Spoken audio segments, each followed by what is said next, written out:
If you look for them, they're not hard to find. Dangerous electrical wires exposed to the public. There's a hot one right there that's not even capped. On any given day in Dallas, you can find dozens of street lights and red lights with the wiring systems unprotected and accessible at the base of the pole. Instead of having wire nuts on the end, they have tape, which is, clearly not allowed by NEC code.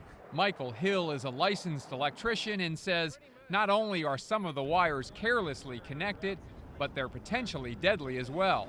This is normally powered at a voltage of around 277, and at that type of voltage, that's enough to stop the heart.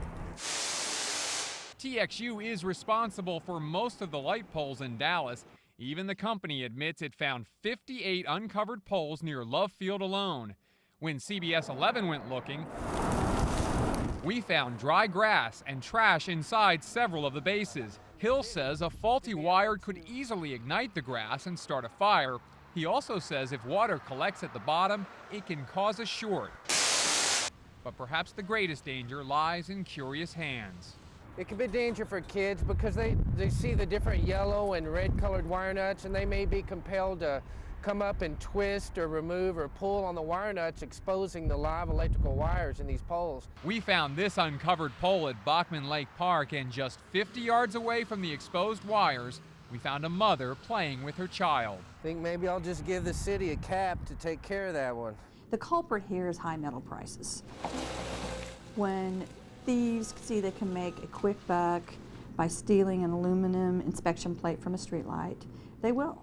TXU says it's having a hard time keeping up with the thieves, but not all of the missing plates we found were stolen. Some were laying just inches from the base. Others were just barely hanging on. The Dallas Police Department has designated 4 detectives to cover metal theft.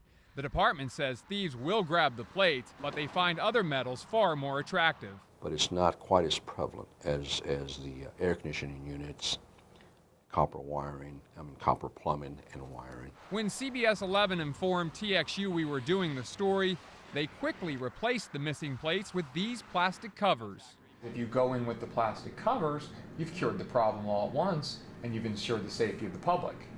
We're doing our very best to patrol major thoroughfares where there would be the most access to streetlights. Every streetlight would probably be impractical. TXU says it covered all 58 poles despite the company's claim that 20 belong to the city and Love Field. TXU says the permanent plastic covers are not a target of thieves, but we already found one dislodged and hanging by a bolt.